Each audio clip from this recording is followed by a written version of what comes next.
እሺ ተመልካቾች እንዴት ናችሁ? የአፍሪካ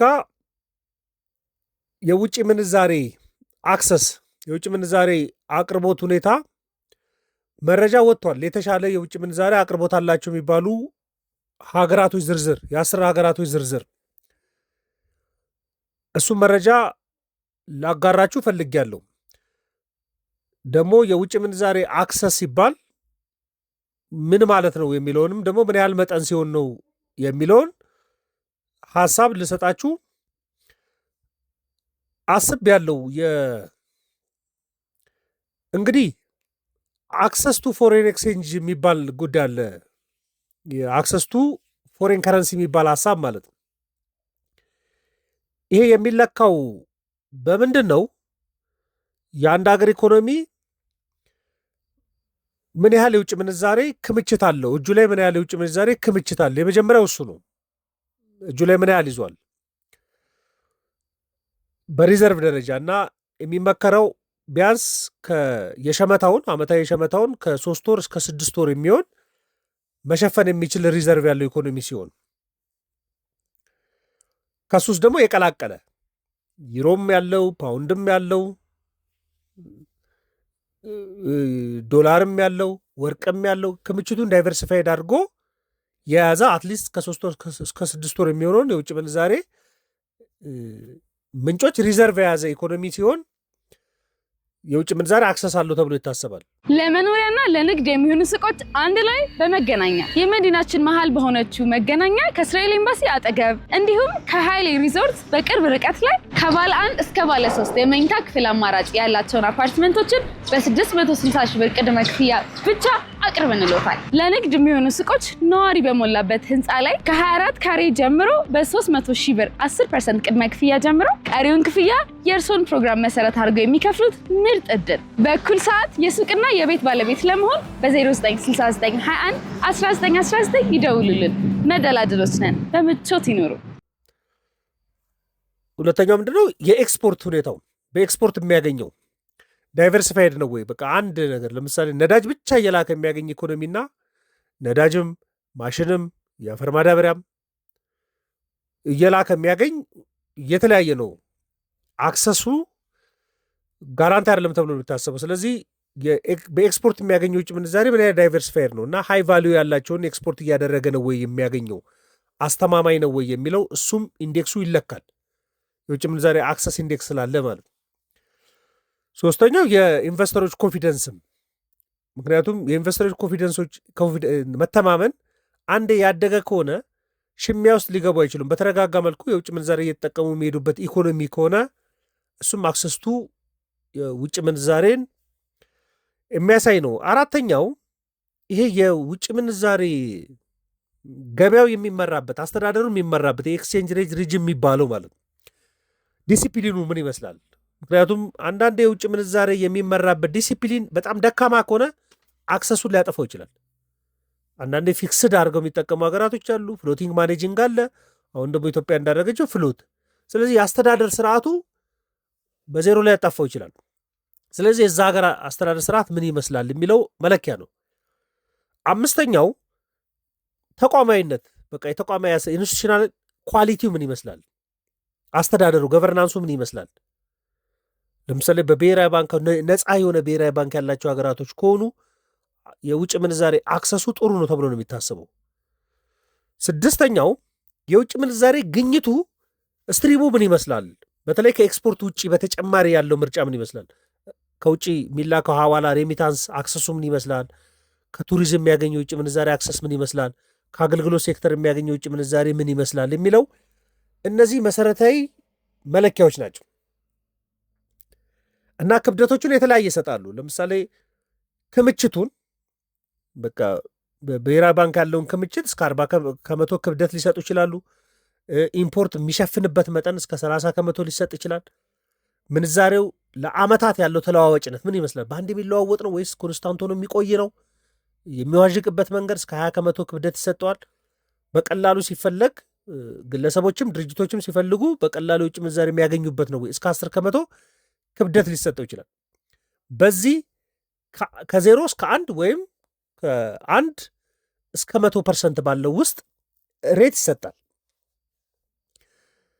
እና የአፍሪካን ዝርዝር አቀርብላችኋለሁ። ግን አፍሪካ ውስጥ ያለውን ዝርዝር ከማቅረብ በፊት የዓለምን እንመልከት። በጣም ትልቅ የውጭ ምንዛሬ አክሰስ አላቸው ተብሎ የሚታሰቡ ሀገራቶች አሉ። አክሰስ ቱ ፎሬን ከረንሲ ያላቸው አንደኛው ቻይና ነች። ሪዘርቫ ያከማቻቸው የውጭ ምንዛሬ 3.2 ትሪሊየን ነው። እዚህ ውስጥ አሜሪካ አገባም፣ የአሜሪካን ስለሆነ የሚያጠራቅሙት ማለት 3.2 ትሪሊየን ዶላር። ለምንድነው ከተባለ በጣም ትልቅ ሪዘርቭ አላት። በተለይ ትልቅ የዶላር አከማቺ ነች ቻይና እና የተረጋጋ ምንዛሬም በጥሩ ሁኔታ የተረጋጋ ምንዛሬ ያላት ሀገር ነች። ሁለተኛው ጃፓን ነች። በዓለም ላይ 1.2 ትሪሊየን ዶላር ነው። ምክንያቱም የጃፓን የን በዓለም ንግድ ላይ በጣም በሰፊው ተሳታፊ ነው። በጣም ትልቅ የሚባለው መገበያ ነው እና የዓለም ንግድ ላይ ተሳትፈው ከፍተኛ ስለሆነ ነው። አምስተኛው ስዊዘርላንድ ነች። 900 ቢሊዮን ዶላር አቻ የሆነ ሪዘርቭ ነው ያላት። የተረጋጋ ሄቨን የሚባለው የተረጋጋ ገንዘብ ማለት የስዊዘርላንድ ፍራንክ ነው። ትልቅ ዓለም አቀፍ የሆነ ፎሬክስ ትሬድ ላይ የሚከናወንበት ገንዘብ ነው የስዊዝ ፍራንክ ማለት ነው። አራተኛዋ የኢንዲያ ነች። የኢንዲያ 650 ቢሊዮን ዶላር ነው። በቃ ትልቅ ኤክስፖርት እያደገ ያለ ትልቅ ኤክስፖርት ያለው ኢኮኖሚ ነው ያላት። በጠንካራ ማኔጅመንት የሚመራ ክምችት ነው ያላት። ህንድ። አምስተኛዋ ራሽያ ነች። ራሽያ 620 ቢሊዮን ዶላር ክምችት ነው ያላት እና አክሰስ ቱ ፎሬን ከረንሲያቸው በጣም ጥሩ የሚባሉ ሀገራቶች ናቸው። የራሽያ ወርቅንም ዶላርንም በበቂ ሁኔታ ያከማቸ ብሔራዊ ባንክ አላት።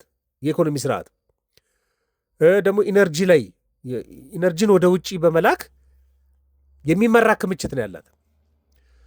በተርታ ከሄድን ስድስተኛው ሳውዲ አረቢያ ነች። 500 ቢሊዮን ዶላር ነው። በተለይ ከነዳጅ የሚገኝ ኤክስፖርትና ገቢ ያላት ነች። ደግሞ ከነዳጅ የሚገኘውን ኤክስፖርት በአግባቡ ታስተዳድራለች ተብሎ የሚታሰብ ናቸው። እነዚህ ናቸው በዓለም ላይ በጣም ጥሩ የሚባለው አክሰስ ቱ ፎሬን ከረንሲ ያላቸው።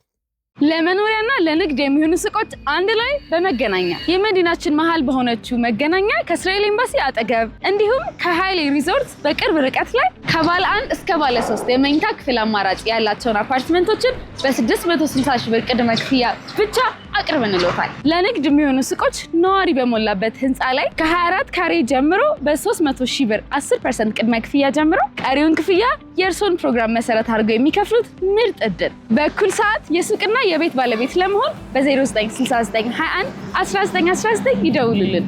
መደላድሎች ነን። በምቾት ይኖሩ። አፍሪካ የቢዝነስ ኢንሳይደር ላይ በወጣውን መረጃ አፍሪካ አንደኛ የምትባሏ ቅድም በምነግራችሁ ከ1 እስከ 80 ባለው ሬት ውስጥ አንደኛዋ ደቡብ አፍሪካ ነች። በአንዳንድ መረጃ እስከ 95 ከመቶ ድረስ ነው የሚለው። በቢዝነስ ኢንሳይደር መረጃ ግን እስከ 86 አንደኛ 86% ወይም ፖይንት ልትሉ ትችላላችሁ። የደቡብ አፍሪካ ለ6 ወር የሚሆን ኢምፖርት የሚችል የሸመታ የውጭ ምንዛሬ አላት ነው የሚባሉ። ሁለተኛ የማዳጋስካር ነው። የማዳጋስካር የአክሰስ ቱ ፎሬን ከረንሲ 77 ነው ፖይንቱ። እንግዲህ ኢኮኖሚ የሚፈልገውን ያህል በቀላሉ ማቅረብ የሚችለው ነው የሚቆጠረው። የነ ሞሪሼስ 76 ነው ሶስተኛ። አራተኛ የናይጄሪያ ኢኮኖሚ ነው። አምስተኛ የዩጋንዳ ኢኮኖሚ ነው። ስድስተኛ የግብፅ ኢኮኖሚ ነው። ሰባተኛ የኬንያ ኢኮኖሚ ነው። ኬቨርዴም አለች። ከዛ ቦትስዋና ነች። ከዛ ታንዛኒያ ነች። እስከ 10 ድረስ ሲደረደሩ እነዚህ ሀገራቶች በምንድን ነው የተለካው? የብሔራዊ ባንክ ክምችታቸው ታይቷል። ኢምፖርት ምን ያህል ይሸፍናሉ የሚለው ታይቷል።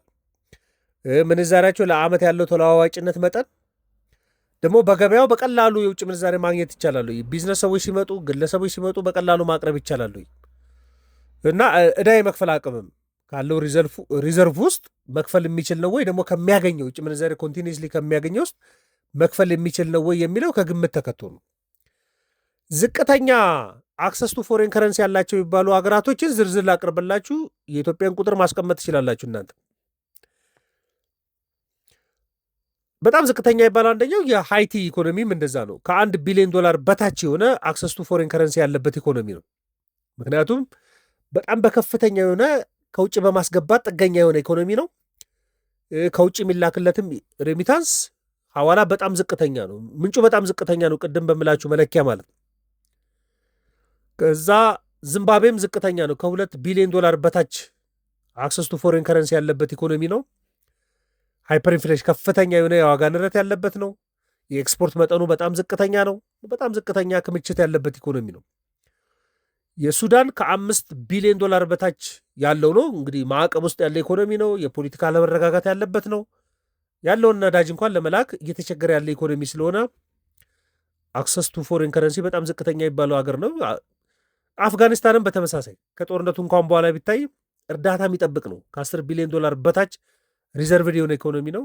እርዳታ የሚጠብቅ ነው። ባንክ ሲስተም እንኳን የተረጋጋ አይደለም።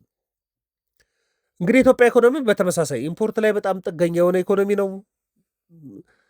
እንግዲህ ኢኮኖሚ ከሚፈለገው አንጻር ሲታይ የኤክስፖርት አቅሙም በጣም ትልቅ የሚባል አይደለም። የውጭ ምንዛሬ እጥረት ያለበት ነው። በአይኤምኤፍም ሪፖርት ከ2 ወር ብዙም የዘለለ ኢምፖርት መተካት የሚችል አይደለም። ግን የተቀመጠ ቁጥር አለ። እናንተ በማንበብ ልታገኙ ትችላላችሁ። አንዳንዴ ኢትዮጵያን መሰረት ያደረጉ ቁጥሮች የሆነ የሚያመጡት ክርክር ስላለ ነው። ግን ከብዙ መለኪያ እናንተ መለካት የምትችሉት ነው። ስለዚህ ዝቅተኛ የሚባል የውጭ ምንዛሬ አክሰስ ያላቸው የአፍሪካ ሀገራቶችን ዝርዝር ቅድም አቅርቤላችኋለሁ። በዓለም ላይ ያሉትን ከፍተኛና ዝቅተኛ ደግሞ መለኪያው ምንድን ነው የሚለውን መረጃ ለእናንተ ሼር ለማድረግ ነው። ማንኛውም ሀሳብ አስተያየት ካላችሁ ዘኢትዮጵያ ኢኮኖሚ ላይ ልትልኩልኝ ትችላላችሁ። ለነበረን ቆይታ በሙሉ ከልብ አመሰግናለሁ። መልካም ቀን።